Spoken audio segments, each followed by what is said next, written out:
Hey there, it is Saturday, so it's movie night, and I'm here with another quarantine quadruple feature. Now, I did a quadruple feature yesterday as well. For the first time since doing this, I'm doing 2 in 1 week for the long holiday weekend. That video was supposed to be like under 10 minutes. I kind of shit the bed on that, and that was about 17 minutes. So I'm going to keep today's video as succinct as I can. Otherwise, this experiment of releasing a short video to see how people enjoy it is kind of pointless. So, on May 31st, SpaceX sent a group of people up to the International Space Station, and that is usually one of the kind of unifying events that the country has when we send people up into space. That was also happening a few days after George Floyd was murdered by a police officer and all of the protests starting, so talking about space travel at that time seemed a little inappropriate. But today is the 4th of July. And if you're anything like me, you probably don't feel like celebrating our country right now. We're kind of in an embarrassing place. We are the leaders in the world for coronavirus cases. We refuse to even get a handle on the amount of cases that we have. People are going out and willfully spreading this virus around because it's their God-given right to breathe without a mask. So we're really the embarrassment of the world right now. So I don't particularly feel like celebrating this country. So I was thinking, well, what could I do? And a few weeks ago, I was planning on doing a space travel quadruple feature in honor of the SpaceX mission. So we can go ahead and just look back on some things from this country that we were proud of once upon a time when we had some real leadership. So today, for 4th of July, we're going to be looking at space exploration.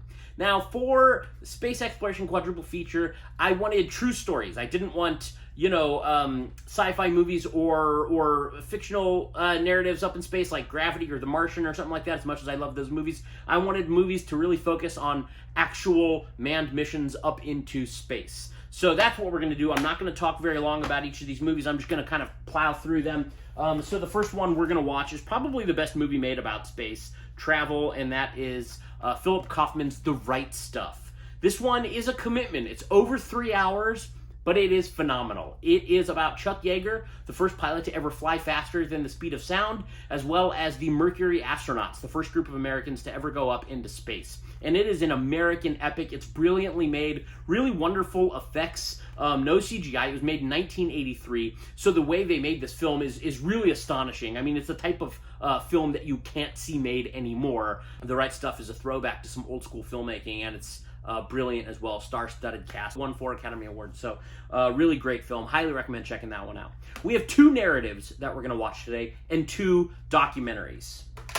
2 narratives. Next, we're going to go back to a film that was released last year, 2019, Apollo 11.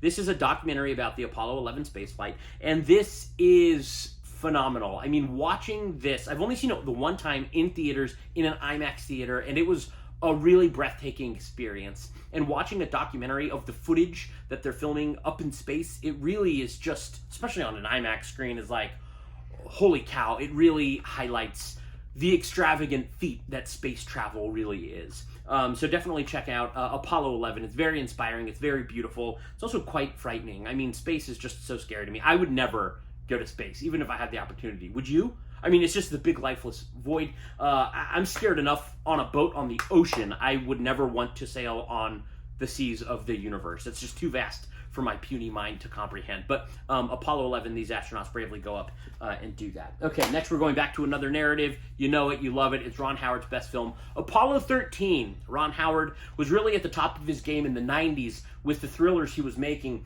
Ransom, Backdraft, and of course Apollo 13. This one, of course, follows some of the astronauts played by the late, great Bill Paxton, Kevin Bacon, Tom Hanks. Ed Harris plays one of the ground control people, and it's just a really riveting adventure. It's funny. It's just a really great, solidly made film. Will make you feel good to be an American. Any of these movies are going to be good to just escape for a while, like those people that were on SpaceX that selfishly left this planet, which I'm sure we could all do right now. All right, last movie. This one is another documentary. This is For All Mankind. Now, during 1968 to 72, we sent 24 people into space. And this documentary is comprised entirely of footage shot at NASA, shot by the astronauts in space, and it's narrated completely by the astronauts. So you hear their voices kind of giving you the blow-by-blow of their daily life and talking about what it was like in space. It's a bunch of the surviving astronauts that narrate all of the footage that you see in this film. So this one is very inspiring as well, and definitely recommend checking that one out for all mankind. Those are the 4 movies we're going to watch for space travel to kind of gear us up for our patriotism for today, this 4th of July. And I'm just going to end with 2 excerpts from speeches about space travel. We set sail on this new sea because there is new knowledge to be gained and new rights to be won, and they must be won and used for progress of all people. For space science, like nuclear science and all technology, has no conscience of its own. Whether it will become a force for good or ill depends on man, and only if the United States occupies a position of preeminence can we help decide whether this new ocean will be a sea of peace or a terrifying theater of war. There is no strife, no prejudice, no national conflict in outer space as yet. Its hazards are hostile to all of us. Its conquests deserve the best of all mankind, and its opportunity for peaceful cooperation may never come again. But why, some say, the moon? Why choose this as our goal? We choose to go to the moon. We choose to go to the moon in this decade and do the other things not because they are easy, but because they are hard. Because that goal will serve to organize and measure the best of our energies and skills, because that challenge is one that we are willing to accept, one we are unwilling to postpone, and one we intend to win. That was, of course, a famous speech by JFK on September 12th, 1962. We landed on the moon in 69, so we accomplished that. And I'll wrap this up with one more speech. As you know, China, Russia, perhaps others, started off a lot sooner than us. We should have started this a long time ago, but we've made up for it in spades. We have tremendous people in charge, the important strategically, militarily, and even from a pure civilian standpoint, and from bringing our economy back, everything. And it's going to be very special, very important. Space Force. First time in 72 years plus that we've opened up a new branch of the military. We're building right now incredible military equipment at a level that nobody's ever seen before. We have, I call it the super duper missile. And I heard the other night 17 times faster than what they have right now. You take the fastest missile we have right now, you've heard Russia has 5 times, and China's working on 5 or 6 times. We have one 17 times.